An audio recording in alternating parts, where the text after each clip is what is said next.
E olha, eu abro o programa de hoje falando de um assunto extremamente importante, seja para a cadeia produtiva da carne de frango, seja para o agronegócio brasileiro e as exportações nacionais. Vou dizer a seguinte notícia, sabe o que está acontecendo?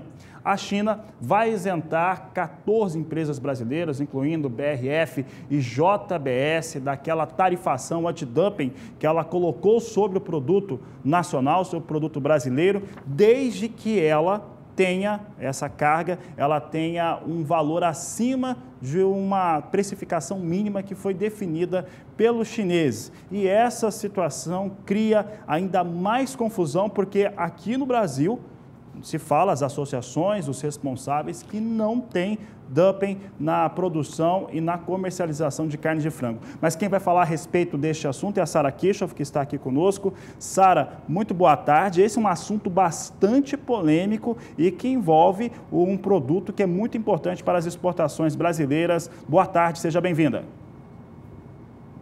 Muito obrigada, Fabiano. Boa tarde para você, boa tarde a todos. Pois é, hoje então o Ministério do Comércio da China divulgou essa informação, dizendo que teve agora esse acordo com a agroindústria brasileira de carne de frango em relação a essas investigações. Lembrando que as investigações de dumping começaram em agosto de 2017 e elas significam que a China acusava o Brasil de estar praticando preços abaixo do mercado. Já as tarifas começaram a valer na metade do ano passado. Só que é importante ressaltar, Fabiano, que a questão do dumping, de acordo com a China, em relação à carne de frango brasileira, ela aconteceu, eles começaram a acusar o Brasil dessa prática depois que o preço do frango chinês atingiu um recorde histórico por lá por causa de um aumento na demanda. Então, o Brasil, de fato, não concorda com essa afirmação. O fato é que na manhã de hoje também foi divulgada a informação de que, dentro dessa lista, 14 empresas do Brasil que exportam frango para o destino ficarão isentas desta taxa, incluindo aí a BRF e também JBS. Lembrando que o Brasil é o principal produtor de frango do mundo e o principal exportador do produto para a China. Então, essa determinação preliminar que saiu em junho do ano passado colocou impostos entre 18,8% e 38,4% sobre todas as importações chinesas de frango de cortes brasileiro. E agora, com a decisão final do Ministério do Comércio, Pequim deverá manter tarifas entre 17,8% e 32,4%, ou seja, um pouco abaixo das tarifas impostas na metade do ano passado, que deverão valer a partir do dia 17 de fevereiro agora, por um prazo de 5 anos. Aí, como eu falei, uma lista de empresas será excluída como parte desse compromisso de preço acordado entre os dois lados. Esse acordo, então, ele estabeleceu preços mínimos para a venda da China, só que esses preços mínimos eles ainda não foram publicados. Também durante a manhã de hoje, a Associação Brasileira de Proteína Animal divulgou uma nota falando sobre essa decisão da China, mas disse, abre aspas, que é importante esclarecer que, embora o governo chinês tenha divulgado a imposição de tarifas de direito anti-dumping, elas estão suspensas devido à celebração desse acordo que eu falei, chamado de Price Undertaking, uma palavra em inglês, firmado entre as empresas. E, ao mesmo tempo, a conclusão desse acordo não significa que o setor de carnes do Brasil, o setor de frango, concorde com a determinação final do processo.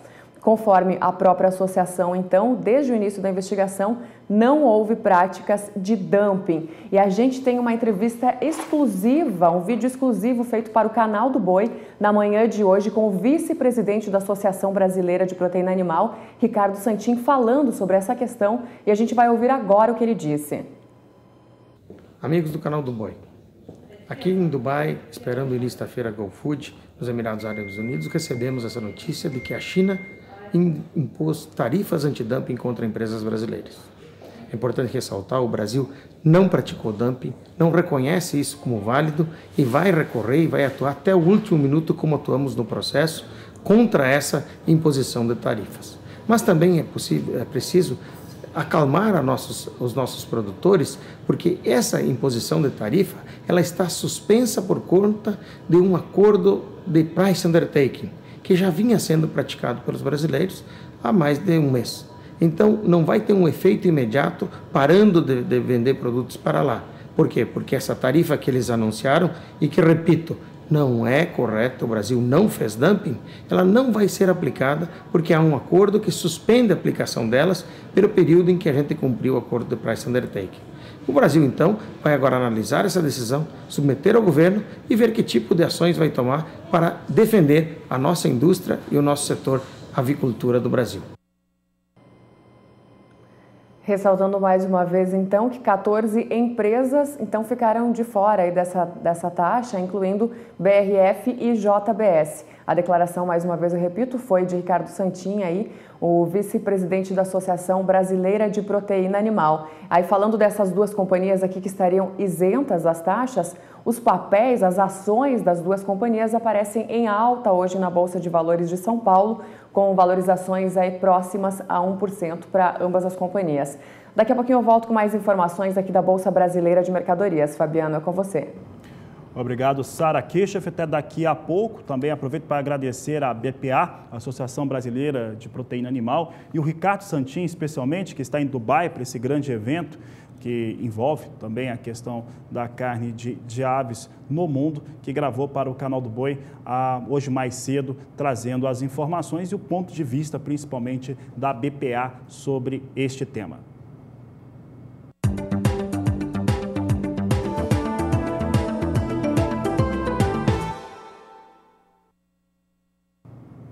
Olha, vamos falar de soja agora, começando sobre aspecto técnico. Isso porque durante essa semana, mesmo com uma chuva danada que está caindo sobre o centro-oeste do país, principalmente no Mato Grosso do Sul, a Fundação MS, Fundação de Pesquisa, aquela que realiza também o Showtech, ela trouxe um dia de campo no qual se discutiu vários assuntos. Entre os temas abordados está a questão de estresse hídrico e também o fator de calor sobre a soja e principalmente como lidar com essas situações mantendo a produtividade. Você vai conferir os destaques agora na reportagem de Vinícius Souza. Foram 3 pesquisadores da Fundação MS palestrando no dia de campo. O principal tema abordou o estresse hídrico e térmico da soja pela baixa quantia de chuva esperada para os primeiros meses do ano. Outro assunto apresentado no dia de campo esteve relacionado à fertilidade do solo. Então, como aqui é uma região de pecuária, né, e a gente tem pastagens e grau de degradação muito elevado, então a gente tem um solo com baixa fertilidade, né? Então a gente colocou os trabalhos visando a construção da fertilidade desses solos. No preparo do perfil de solo, doses elevadas de calcário e aporte de gesso agrícola são fundamentais. Estresse hídrico e estresse térmico. O produtor rural que participou do dia de campo da Fazenda Estrela do Quiterói pôde ficar por dentro de como se adaptar a esse tipo de clima e a estiagem que aconteceu na região na safra 2018-2019 e como se prevenir para eventualidades que possam acontecer nas próximas colheitas. É o que explica este engenheiro agrônomo, que também foi um dos palestrantes do evento. Sem dúvida nenhuma, o principal problema dessa safra foi a falta de água. Foi um ano muito duro para a soja, muito quente e a falta de água. Então, em muitas situações, a alta temperatura e alta insolação solar foi pior do que a falta d'água. Então, o ideal é o agricultor fazer um manejo de solo adequado, tentar aumentar a matéria orgânica no solo, colocar palha no sistema para ele suportar essa questão de falta de água e alta temperatura. Nos primeiros 10 dias de 2018, a chuva atingiu 68,4 milímetros, cenário diferente para 2019, com menos da metade. Se preparando para o futuro, Grigoli aponta cuidados que o produtor precisa ter para diminuir o impacto da escassez da chuva na safra 19-20. Na realidade, via de regra, no estado, nas regiões tradicionais, como a região de Maracaju, a região de Dourados, a gente indica para o agricultor o plantio em outubro. Muitos agricultores fazem o plantio em setembro porque usam ou soja convencional ou porque sacrificam a produção da soja em detrimento da safrinha de milho. Isso é uma decisão do produtor. Em termos técnicos, essas regiões devem plantar a partir de outubro. Aqui na região onde houve o dia de campo, aqui na região de Anaurilândia, o posicionamento de plantio deve ser em novembro, início de novembro em diante. Então, muitos agricultores, pela necessidade de fazer pasto após a soja, antecipam a semeadura para meados de outubro. Isso, sem dúvida nenhuma, aumenta o risco de cair numa janela de déficit hídrico, que faziam alguns anos que não ocorriam, mas infelizmente esse ano ocorreu e sem dúvida nenhuma acometeu bastante a produtividade do estado como um todo. De acordo com o pesquisador André Bezerra, um levantamento feito pela AproSoja-MS mostrou que as perdas nas lavouras de soja em janeiro podem ter chegado a 15%, mesmo com a regularização das chuvas no final do mês. O combo falta de chuva e tempo quente em algumas regiões do estado foi determinante, principalmente em culturas que estavam na fase de enchimento de grãos. A gente consegue estimar, né, mas não é um dado muito preciso, mas a gente consegue ver que tem muito abortamento de vagens, né, a planta limita o crescimento, então a gente imagina que pode chegar a uma perda aí de até 30%, dependendo da cultivar. O que o produtor pode fazer para solucionar o problema é adequar a época de semeadura, a cultivar correta no momento certo, tá? E também adotar outras práticas, né, como semeadura em sistema de plantio direto, né, melhorar o perfil do solo, né? Então, desde o início, a base toda tem que ser bem feita, com perfil, com palhada, para que ele possa minimizar esses impactos, né? Impacto esse que o produtor já tem sentido na pele. Aqui nós tivemos vários períodos de estiagem, e com esse período de estiagem havia alta temperatura, que a planta ela sofre muito com isso, né? Tivemos um período aí de mais de 40 graus, né? E não a questão dessas nossas áreas aqui são os solos pouco argiloso, areia, então isso aí que veio atrapalhar bastante. Outro destaque do dia de campo foi a cultura do algodão, com um campo experimental da Cultivar. A proposta da AMPASU, Associação Sul-Mato-Grossense dos Produtores de Algodão, estar presente aqui nesse evento de dia de campo, é apresentar a cultura do algodão, é testar a cultura do algodão. Essa é a proposta nossa de estar aqui. A associação fez uma parceria com outras entidades regionais e a proposta é testar mesmo a cultura. Aqui no passado já teve algodão, de um outro formato, com uma outra tecnologia, e deixou de existir. E hoje nós estamos testando a cultura do algodão no novo formato, com novos materiais, com tecnologias, biotecnologias diferentes, com mecanização. É totalmente diferente do algodão que foi produzido aqui há 10, 15, 20 anos atrás. Para a Edi, produtora rural, um evento como esse é de extrema importância ao produtor. A importância é o conhecimento que a Fundação traz, né, para a gente, com a realidade daqui, com o solo daqui. Então isso gera além de uma confiança muito grande do produtor com o trabalho da Fundação e do sindicato, que são parceiros, ele tem toda uma estrutura para saber melhor época de plantio, melhor semente, melhor adubo, enfim, ele tem N informações e a tecnologia ao seu favor. Vinícius Souza para o SBA. Dia de campo aconteceu no meio dessa semana mesmo, com toda essa chuva que cai sobre o Mato Grosso do Sul. Mas olha só, o tema ali, você observou, um grande tema desse dia de campo é a relação de estresse hídrico e térmico sobre soja, principalmente, acabou falando também um pouco de algodão, por conta das faltas de chuvas que tivemos, principalmente no centro-oeste do Brasil. Nós vamos falar agora sobre clima. Juliana Rezende já está aqui comigo. Juliana, neste momento nós temos tido, em parte do centro-oeste, muita chuva. Entretanto, esse estresse hídrico que nós estamos comentando aconteceu durante a formação da lavoura. Como é que está a previsão do tempo para o centro-oeste? Porque agora o produtor está colhendo soja e plantando milho. Boa tarde, seja bem-vinda.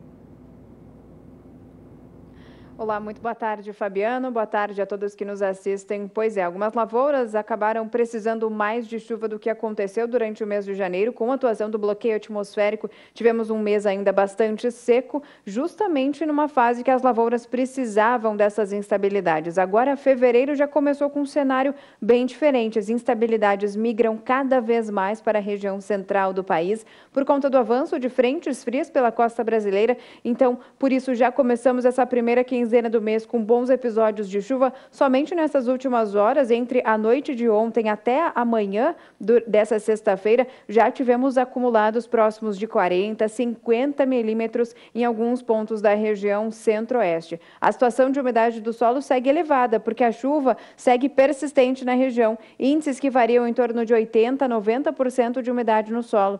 E para os próximos dias tem mais chuva prevista ainda. Áreas produtoras, principalmente de Goiás e Mato Grosso, Grosso vão ser bastante influenciadas com a atuação de um corredor de umidade que segue mantendo as instabilidades então persistentes na região e tem previsão de chuva forte, acumulados de até 70 milímetros entre Goiás e Mato Grosso também. Mato Grosso do Sul ainda segue chovendo por lá, mas o acumulado de chuva não deve ser tão elevado, variando em torno de 15 até 30 milímetros no decorrer do próximo período até o dia 20 de fevereiro. A partir da semana seguinte, a partir do dia 21, aí sim, finalmente a chuva dá uma trégua.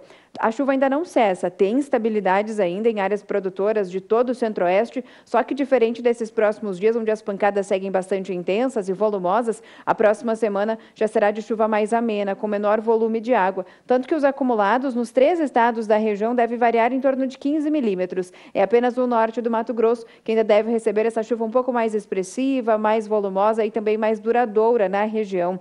Só que finalzinho do mês de fevereiro, começo do mês de março, vamos voltar a ter áreas de instabilidades, mantendo a chuva mais expressiva e mais intensa entre Goiás e Mato Grosso, principalmente. Mato Grosso do Sul vai seguir com volume de água, então, menor do que os demais estados na região. Então, nesses próximos dias, chove ainda, com bastante intensidade em áreas produtoras de Goiás e Mato Grosso.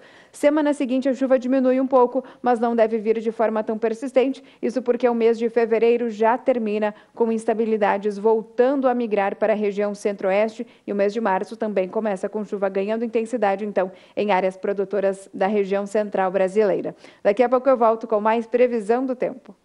Obrigado, Juliana. Obrigado pela participação. Por aqui eu sigo falando um pouco ainda a respeito de soja e esse fator de estresse hídrico e térmico, porque foi um tema, né, como você sabe, de um dia de campo no meio dessa semana aqui no interior do Mato Grosso do Sul, e criar variedades de soja e também de milho, de algodão, mas principalmente a soja, que sejam resistentes às variações climáticas, principalmente variação climática que acaba trazendo um impacto negativo sobre a produtividade e falta de chuva e excesso de calor, tem tudo a ver com o assunto. Tem sido um desafio das grandes empresas nacionais, multinacionais, empresas de pesquisa privada e pública aqui do Brasil e fora do país. Você vai ver agora como que a Fundação MS está propondo lidar com essa situação nesse dia de campo, que eu já falei que aconteceu, na reportagem do Vinícius Souza. A Fazenda Estrela do Quiterói promoveu um dia de campo e o Canal do Boi veio acompanhar de perto toda essa movimentação. Ao meu lado está o engenheiro agrônomo Douglas, que vai conversar com a gente um pouco, ele que é um dos palestrantes do evento. Douglas, muito obrigado pela sua participação. Conta pra gente aí quais são os temas que serão abordados durante a sua palestra. Nós vamos abordar 4 temas aqui nessa área, né? Então a gente encaixou os temas conforme a necessidade regional do produtor rural, né? Então, como aqui é uma região de pecuária, né? E a gente tem pastagens e grau de degradação muito elevado, então a gente tem um solo com baixa fertilidade, né? Então a gente colocou os trabalhos visando a construção da fertilidade desses solos. O primeiro tema é com relação a altas doses de calcário, né? Que a gente precisa corrigir um perfil de solo, aproximadamente até 40 centímetros, né? Para que a gente consiga ocupar esse ambiente de solo em profundidade com o sistema radicular.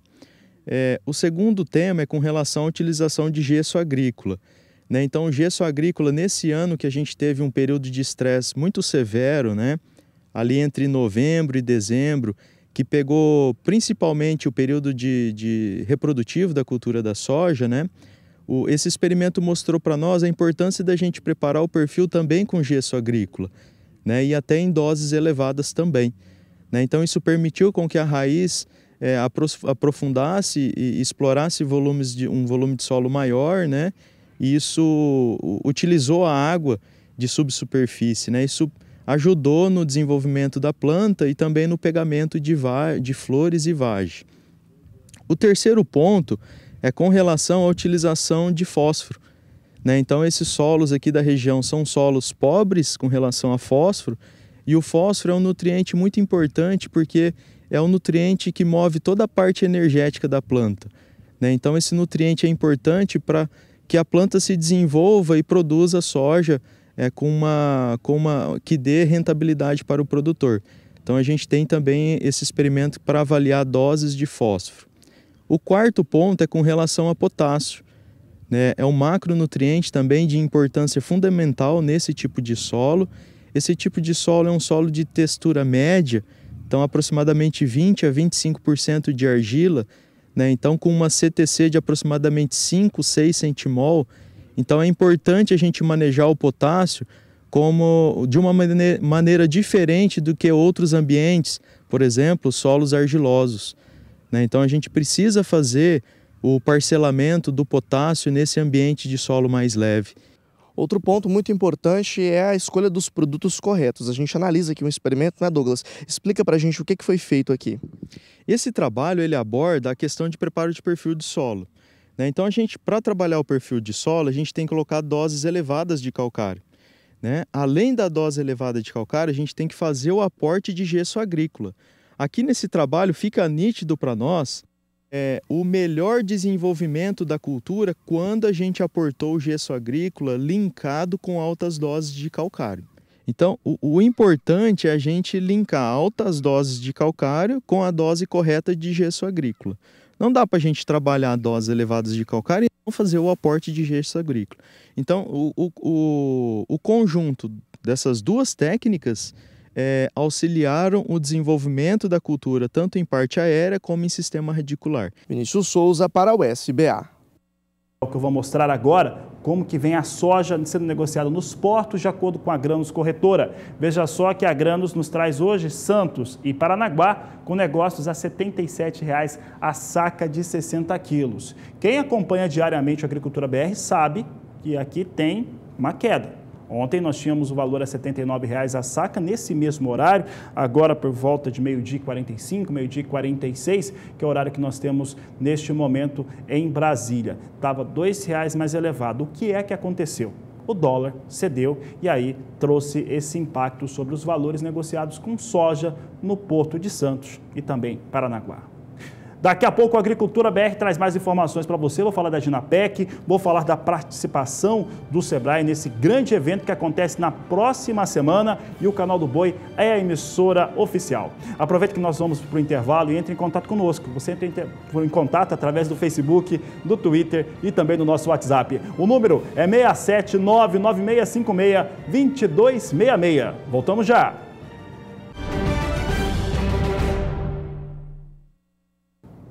E olha, está chegando a hora, na próxima semana, a partir de quarta-feira, nós temos a Dinapec acontecendo na sede da Embrapa Gado de Corte, em Campo Grande, no Mato Grosso do Sul. A Dinapec, ela aborda o agronegócio de uma maneira muito especial, mostrando pesquisa, inovação, tecnologia, levando informação a produtores rurais, acadêmicos, estudantes e as pessoas que estão interessadas em investir no agronegócio. Eu lembro sempre que o Canal do Boi é a emissora oficial deste evento, estaremos lá principalmente durante as palestras, durante os debates, mesas redondas e durante o Dinapec você tem a participação de diversas instituições de pesquisa e também de fomento. É o caso do Sebrae, que vai participar mais uma vez da Dinapec, tradicional apoiador desse evento. Para falar sobre esse assunto, eu converso agora com Marcos Rodrigo de Faria, gerente de agronegócios do Sebrae de Mato Grosso do Sul. Marcos Rodrigo, prazer falar contigo mais uma vez. O Sebrae tem uma participação muito interessante na Dinapec e este ano trabalhando e mostrando um pouco da tecnologia. Como é que vai ser essa participação? Boa tarde, seja bem-vindo. Obrigado, Fabiano. Boa tarde a todos. Bom, tradicionalmente, todas as edições tivemos presente junto à coordenação da Dinapec, sempre buscando levar novidades, sempre buscando levar algo que pudesse agregar mais valor ao homem do campo e a toda a dinâmica do evento aqui no Mato Grosso do Sul.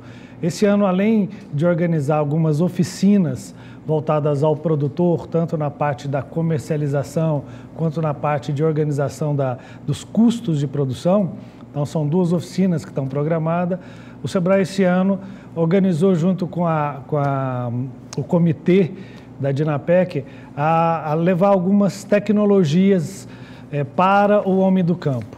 São empresas, startups, esse é o tipo de empreendimento novo que vem surgindo nas expressões de muitos setores. Para o meio rural, cada vez mais vem crescendo a presença dessas empresas tecnológicas, que são as startups, para auxiliar o produtor rural a melhorar a sua atividade, a melhorar a sua produção, a melhorar produtividade no campo, e essas startups vão mostrar como é que elas interagem na produção, no dia a dia do produtor, e como é que elas fazem com que o produtor tenha melhor condições de trabalho. Marcos Rodrigo, lembrando aqui, no último mês nós estivemos juntos em Maracaju, no Showtech, e eu conversei com alguns representantes, né, dessas startups, conheci trabalhos espetaculares voltados para a pecuária, voltados para a agricultura também, e principalmente já funcionando e dando resultado na propriedade, dando resultado para os clientes. Essa é uma tendência, quer dizer, a produção rural e a produtividade ainda vai crescer muito através de startups e de tecnologia? Sem dúvida, Fabiano. Hoje, cada vez mais, né, o produtor está crescendo a sua atividade e está buscando melhorar essa atividade usando tecnologias. E essas tecnologias passam muitas vezes por empreendimentos pequenos, mas que têm condições de auxiliar esse produtor numa melhor maneira de produzir, de economizar, de ter custos menores e de ter uma margem maior. Então, a partir da Dinapec, nós organizamos um circuito agrodigital. Então, durante a quinta e a sexta-feira do Dinapec, organizamos esse circuito agrodigital, onde o participante, o produtor, o empresário vai poder passar pelo stand, conhecer o que essas empresas já têm de produtos, de serviço e como que esses produtos, esses serviços complementam a atividade dele, faz com que ele tenha mais informação do seu negócio para tomada de decisão mais correta. Marcos, temos esse agrodigital, você explicou como é que vai funcionar, e você particularmente, você vai ministrar algumas palestras, né? Vai ter um contato maior com esse produtor rural, com quem estiver visitando a fazenda da Embrapa. Sobre o que você vai falar, como é que vai ser essa sua abordagem? Nós vamos falar sobre as várias tecnologias, o programa de tecnologia que o Sebrae tem para auxiliar o homem do campo em questões relativas à gestão da atividade dele, em questões relativas à melhoria da produtividade dele. Então, são tecnologias que o Sebrae disponibiliza ao produtor rural a custo subsidiado, onde o produtor recebe uma consultoria na empresa, na atividade, na propriedade dele, para melhorar a produção e melhorar a produtividade dele. Então, por exemplo, empresas que nós levamos para dentro da propriedade para fazer análise laboratorial, tanto de grãos, quanto de carne, quanto de leite.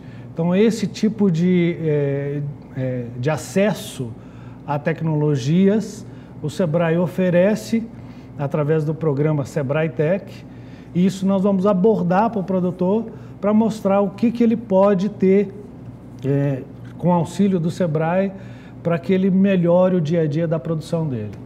Tá certo, Marcos Rodrigo, participação extremamente importante, estamos falando de fomento, falando de tecnologia. Marcos Rodrigo, o Sebrae estará lá todos os 3 dias de Dinapec, quais são os horários, precisa fazer inscrição para ter acesso à palestra, como é que funciona? Preciso, Fabiano. Bem ali no site da Dinapec, você já pode fazer a opção pelo roteiro tecnológico que você vai participar, e aí você pode fazer opção por vários roteiros, inclusive a palestra que eu vou ministrar, a oficina que outros consultores do Sebrae vão realizar, ou até mesmo nesse roteiro que é o agrodigital. Então, você faz opção tanto pelo site, ou na hora que você estiver chegando ali na recepção do Dinapec, chegando ali na abertura, você já faz ali o seu interesse, já manifesta seu interesse, e ali vão ter pessoas que vão conduzir, então, essas pessoas interessadas em participar desses eventos ao local correto, no horário correto. Especificamente sobre o roteiro tecnológico agrodigital, vão ser durante o dia 22 e dia 23, no período da manhã. As oficinas também estão marcadas para o dia 22 e dia 23, porém à tarde. Tá certo, Marcos Rodrigo. Quero agradecer a sua participação mais uma vez aqui no Canal do Boi na Agricultura BR. Obrigado, Fabiano. Eu que agradeço a todos e contamos com a maior presença possível nesse Dinapec, que é um importante evento de demonstração tecnológica para o meio rural. Tá certo, Marcos, obrigado pela participação, uma boa tarde para você, um bom final de semana. Bom, então vamos, né? Produtor rural que está do Mato Grosso do Sul, que pode estar no Mato Grosso do Sul na próxima semana, é imperdível, é tecnologia. Ver ao vivo, ver de perto ali, estando lá, é uma outra situação. Você tem os experimentos, você tem as aplicações desenvolvidas pelas instituições de pesquisa, pelo Sebrae, e pode aprender muito e ter um resultado muito melhor. Eu lembro que o Canal do Boi é a emissora oficial da Dinapec, estaremos lá. Quem não puder ir, eu aconselho a ir, mas quem não puder ir, acompanhe as informações ao vivo aqui pelo Canal do Boi. Nós vamos para o intervalo comercial, daqui a pouco eu volto, vou falar um pouco mais a respeito de soja. Vai ter também uma entrevista que eu fiz com o diretor da Associação dos Criadores de Nelore do Brasil, que falou sobre a parceria agora com a Friboi para o Nelore natural. Assuntos de logo mais aqui do Agricultura BR.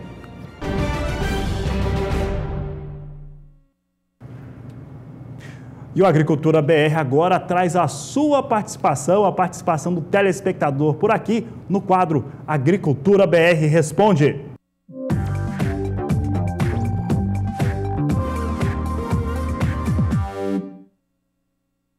Vamos saber quem está participando conosco hoje. Nós temos aqui a participação do Hudson Pereira, de América Dourada, estado da Bahia. Olha só o que ele está dizendo o seguinte, ó. Gostaria de saber como é que fica o clima no centro-norte baiano até março. O milho já está morrendo, é o tal do estresse hídrico e térmico sobre cultura, quando falta chuva, né? Então, ali, essa região do estado da Bahia, com dificuldade para a produção. Quem vai responder para você, para o telespectador, é a Juliana Rezende. O produtor está preocupado e já está tendo prejuízo. Juliana, quando é que chove?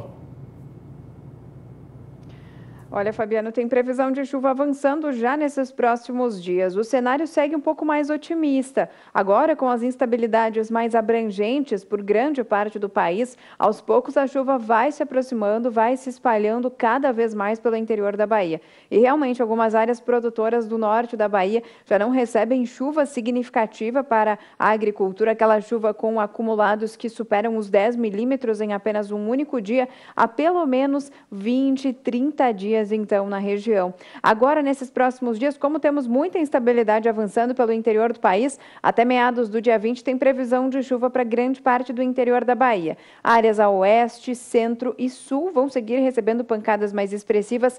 O norte ainda recebe uma chuva um pouco mais expressiva, principalmente áreas mais próximas do Piauí, mas as áreas mais ao norte do estado da Bahia, mais próximas de Sergipe, a chuva ainda vai seguir acontecendo de forma mais irregular. Então, de fato, tem previsão de chuva mais expressiva para todo o interior da Bahia, com acumulados de 50 até 70 milímetros. Mas ainda vai ser uma chuva irregular e mal distribuída, porque áreas mais próximas de Sergipe, toda a faixa leste da região, ainda deve receber uma chuva bem mais fraca e também com baixo volume de água.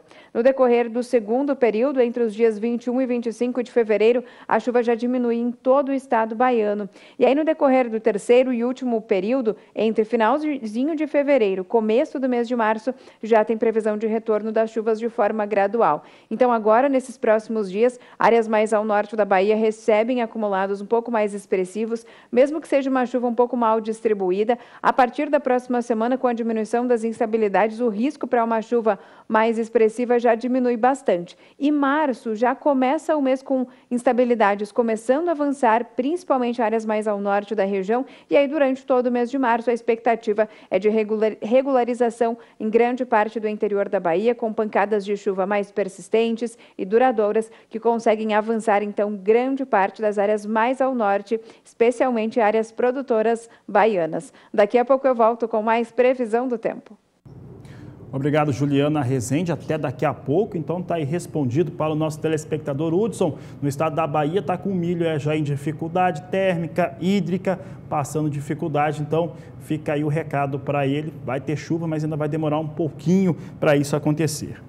Por aqui o assunto segue sendo milho, mas agora eu falo de milho no cenário internacional. Isso porque o Departamento de Agricultura norte-americano, um pouco antes do Agricultura BR entrar no ar, mandou um informativo de vendas avulsas para milho. Teve vendas avulsas para entrega nessa campanha 2018-2019 dos norte-americanos. Vamos saber mais informações a respeito do que foi vendido. Volume de 205.744 toneladas, destino não foi declarado. Campanha campanha essa mesmo, 2018-2019, dados apresentados pelo Departamento de Agricultura norte-americano. Já que eu estou falando de milho nos Estados Unidos, vamos saber como é que vem o milho sendo negociado na Bolsa de Chicago. Veja conosco que hoje vai ganhando pouco mais de 1 cento de dólar, 1,5 cento. Março vem a $3,76 mais 2 por bushel. Maio vem com negócios a $3,84 o bushel. Temos aqui julho a $3,92 mais 4. Setembro, $3,95 mais 6.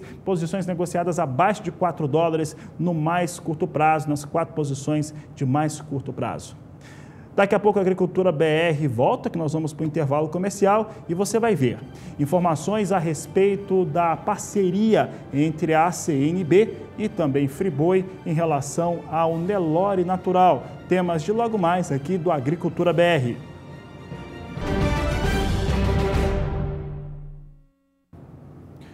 E olha, há pouco mais de um mês, eu e o Jorge Zaidan conversávamos com o André Locatelli, diretor executivo da CNB, Associação dos Criadores de Nelore do Brasil, a respeito do fim da parceria de 15 anos com a Marfrig.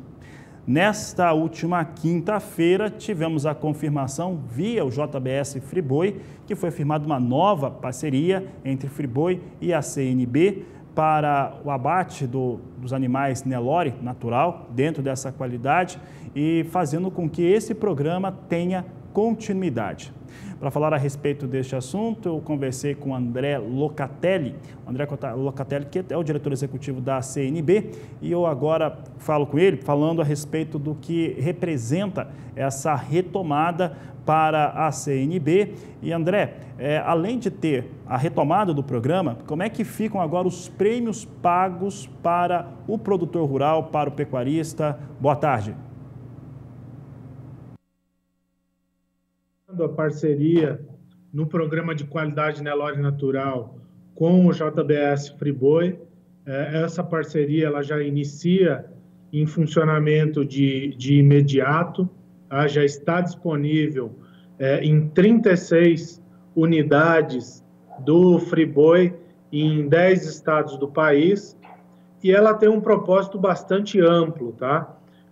Para os associados, de imediato, como eu disse, já está disponível, já vai ser oferecido uma oportunidade de remuneração diferenciada pela qualidade dos animais ofertados, né, com uma tabela de premiação que vai até R$ 6,50 de prêmio pelo protocolo Nelore Natural, com a oportunidade ainda para os criadores, para as fazendas que têm habilitação Europa ou Trace, né, e para aqueles que têm habilitação Hilton, mais R$ 2,00 para o Europa e mais R$ 2,00 para o Hilton. Portanto, podendo chegar a uma premiação total de até R$ 10,50 de sobrepreço no valor da arroba negociada, né?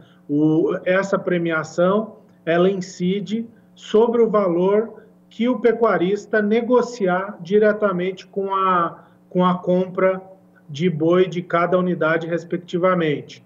Na ocasião da negociação, o produtor deve informar ao comprador de boi que ele tem interesse em usar, em participar do protocolo Nelore Natural. E, em contrapartida, daqui para lá, a associação ela já informou, já atualizou o JBS dos sócios em dia atualmente, e essa atualização vai ser feita periodicamente daqui para frente.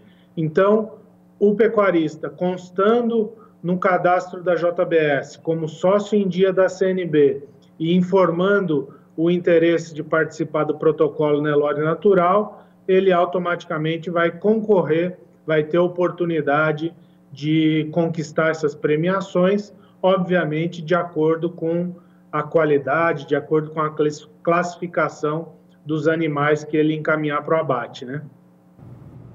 André, isso acontece, né, há cerca de um mês, não dá nem um mês, 2 semanas, 3 semanas, de quando que Marfrig anunciou o rompimento da parceria. Como é que está sendo avaliado, como é que esse procedimento agora alcança os produtores de Nelore no Brasil, que é responsável por 80% dessa raça pelos animais de corte do país?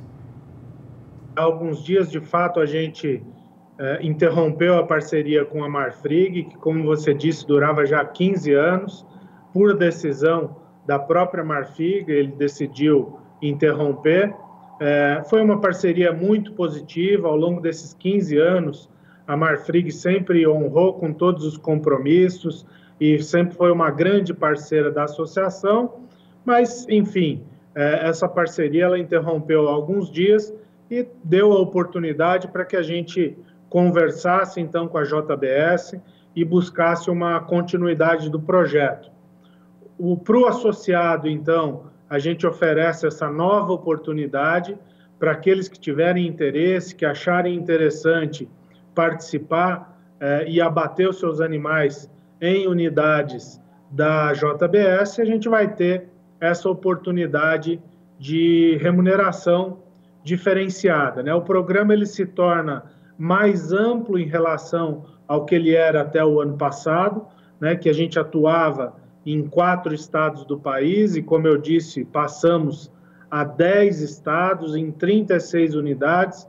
Então, o projeto ele ganha uma amplitude de acordo com a amplitude da própria raça Nelore no país, né? Se torna muito mais abrangente e uma oportunidade de valorização do produtor que investe em melhoramento genético, que investe na produção e produz animais com qualidade acima da média.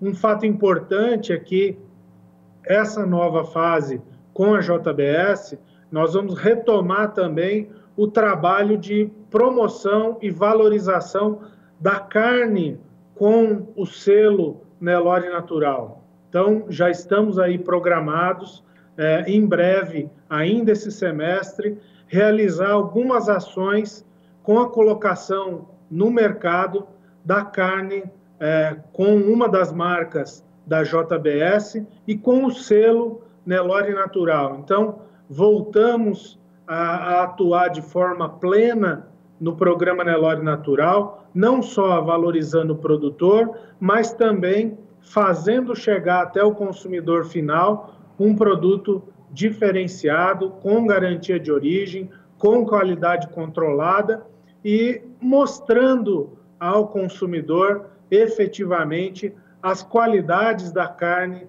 da raça Nelore, né? André, para encerrar, eu quero saber o seu entendimento também da diretoria, qual que é o sentimento agora por essa retomada do Nelore Natural com um parceiro novo, o que vocês estão sentindo? Sem dúvida nenhuma, a diretoria da associação está muito satisfeita com esse início de parceria, além desse trabalho da remuneração do pecuarista, do trabalho da valorização da carne, existem diversos projetos já alinhavados para a gente conduzir daqui em diante. Nós temos aí algumas oportunidades junto ao Boitel Friboi, temos algumas iniciativas em relação à conexão gestão, né, levando orientação, levando tecnologia para o produtor, são projetos que nós vamos desenvolver. As ferramentas de comercialização de boi a termo da Friboi também estarão à disposição. Então, a gente tem aí um futuro que nós estamos enxergando bastante próspero, principalmente procurando, de forma conjunta, levar ao produtor oportunidades de maior crescimento, de maior ganho, de maior rentabilidade, investindo em genética Nelore e tendo melhor resultado. Esse é o foco principal da parceria com a JBS, onde a gente começa com essa remuneração diferenciada, com essas ações da carne, mas com um objetivo muito mais amplo, como eu disse, focando em levar benefícios para o pecuarista, valorizar a genética Nelore e, naturalmente, quando a gente fala de valorizar a genética Nelore, pela predominância no rebanho brasileiro, nós estamos falando em valorizar e fortalecer a pecuária brasileira. Esse é o nosso objetivo. Tá certo, um grande abraço a André Locatelli, obrigado pela participação aqui no Canal do Boi. Eu gravei essa entrevista com ele na tarde de ontem e ele estava bastante satisfeito mesmo com essa nova parceria e para os criadores de Nelore pode representar aí uma situação ainda mais positiva para essa raça que é tão fundamental no rebanho brasileiro. Vou mudar de assunto agora porque eu estou falando de oportunidades, olha só. Próximo dia 28, você já sabe quem acompanha a programação do Canal do Boi, mas no próximo dia 28 nós vamos retomar por aqui os leilões judiciais. E já começa com uma grande oportunidade para você, investidor, para você que quer ganhar dinheiro, quer ter rentabilidade. Olha só, dia 28 entra em leilão um complexo agroindustrial sucroalcooleiro do estado de Alagoas, mais ou menos a 98 quilômetros de distância de Maceió. Ali tem uma característica muito importante para a produção e processamento de cana-de-açúcar, além de todos os benefícios que a região traz para esse tipo de atividade. Esse leilão vai contar em primeira praça com um deságio de 51%, então, oportunidade para você, que você vai conhecer agora na reportagem de Valdir Pacheco.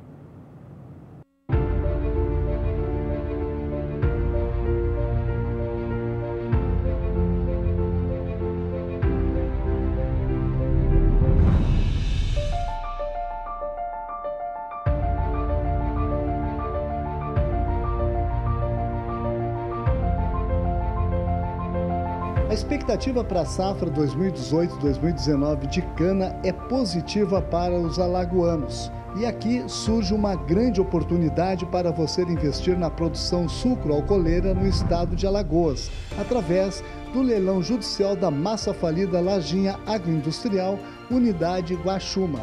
A unidade está em uma área de 17.154 hectares, localizada no município de Coruripe, em Alagoas. A primeira praça será no dia 28 de fevereiro de 2019, às 14 horas de Brasília, com deságio de 51%. A segunda praça será no dia 12 de março de 2019, às 14 horas de Brasília, com deságio de 55%. Este imóvel da Lajinha Agroindustrial está livre de quaisquer ônus e você terá toda a garantia jurídica. Se você quiser mais informações, é só entrar em contato diretamente pelo telefone 0 operadora 11 4950 9660 ou pelo endereço eletrônico canaljudicial.com.br/Guaxuma.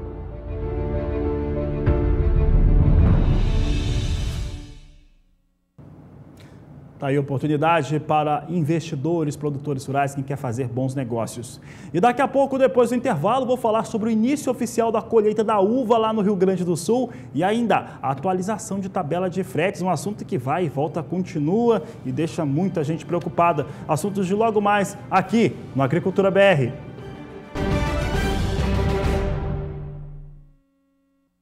E esse final de semana tem um evento para lá de especial no Rio Grande do Sul. É a abertura oficial da colheita da uva em Vacaria. Você vai ter essas informações que nós vamos acompanhar essa colheita oficial, mas você vai saber dos preparativos a partir de agora com a repórter Annelise Nicolodi. O ato oficial de abertura da colheita da uva no estado do Rio Grande do Sul será realizado pela primeira vez em Vacaria. O evento está marcado para as 4 horas da tarde deste sábado, na Vinícola Campestre. Estão previstas as participações do governador do Rio Grande do Sul, Eduardo Leite, do secretário estadual de Agricultura, Covatti Filho, do presidente do Instituto Brasileiro do Vinho, Oscar Ló, além de prefeitos e representantes dos municípios da região. Após os pronunciamentos, as autoridades darão início simbolicamente à colheita da uva no Rio Grande do Sul. A abertura da vindima integra o calendário de eventos do governo do estado, instituído por decreto, e segue um rodízio entre as regiões vitivinícolas do estado. Os 11 municípios que integram a região dos Campos de Cima da Serra produziram 28 milhões de quilos de uvas, destinadas à elaboração de vinhos, espumantes e sucos na última safra. De acordo com estimativas do Ibravin e da Comissão Interestadual da Uva, Neste ano, deverão ser colhidos no Rio Grande do Sul um volume 20% menor em relação ao produzido em 2018, quando a safra foi de 663 milhões de quilos.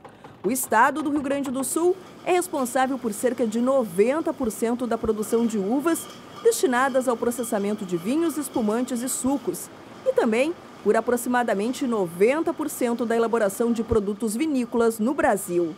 Também neste sábado, às 2h30 da tarde, acontece a abertura oficial da colheita da maçã no município de Monte Alegre dos Campos, no pomar José Soso.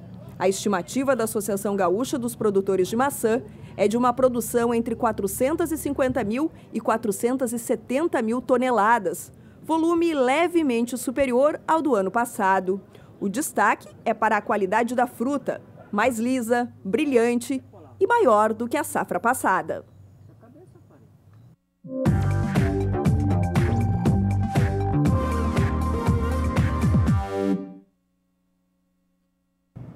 A Agricultura BR responde no ar. Você já sabe que temos a participação do telespectador e é do estado do Espírito Santo, já estou sabendo. Vamos saber quem está participando conosco. É Letícia Melotti, de São Domingos do Norte, Espírito Santo. Ela diz o seguinte: me diz aí se chove no Espírito Santo nesse mês. Um abraço para Letícia, quer saber se vai chover. Quem responde é Juliana Rezende. E aí, Juliana Rezende, a Letícia foi bem direta. Chove ou não chove?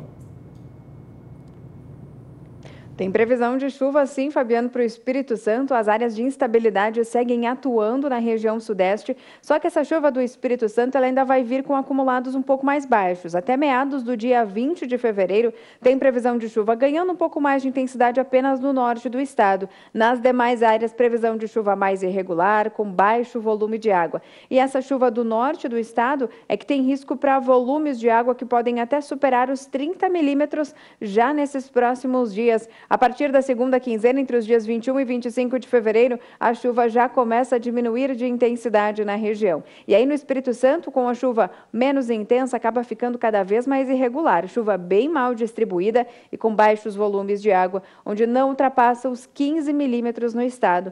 Do decorrer do terceiro e último período, até o comecinho do mês de março, a chuva até consegue ganhar um pouquinho mais de intensidade, tem previsão de uma chuva um pouco mais regular e também um pouco mais intensa na região, mas nada de volumes de água tão elevados na região do Espírito Santo. Então, o mês de fevereiro deve terminar com acumulados de chuva um pouco mais elevados na região, mas vai ser aquela chuva irregular.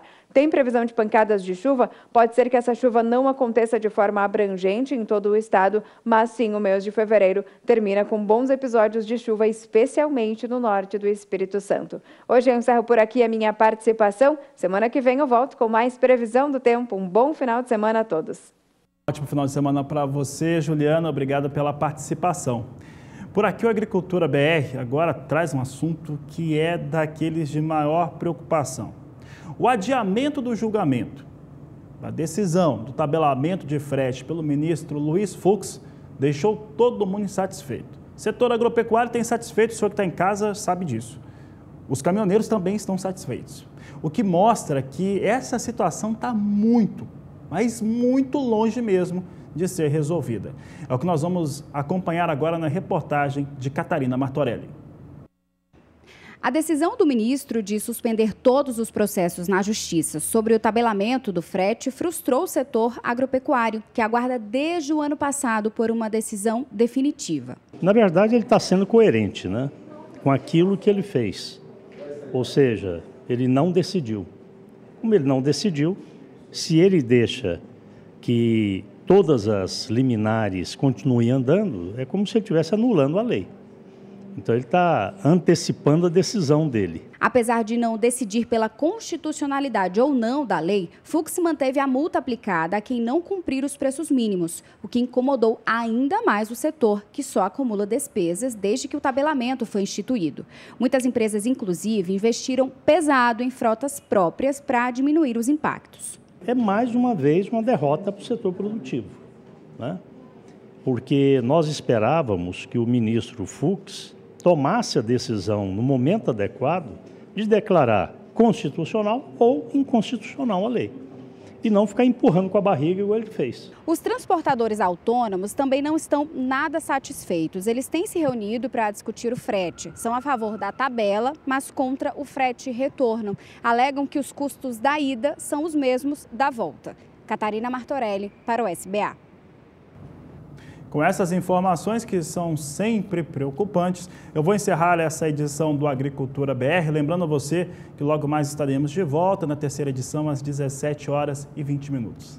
Este é o Agricultura BR, a inteligência e a transparência do agronegócio sempre com você. A todos uma ótima tarde e até mais!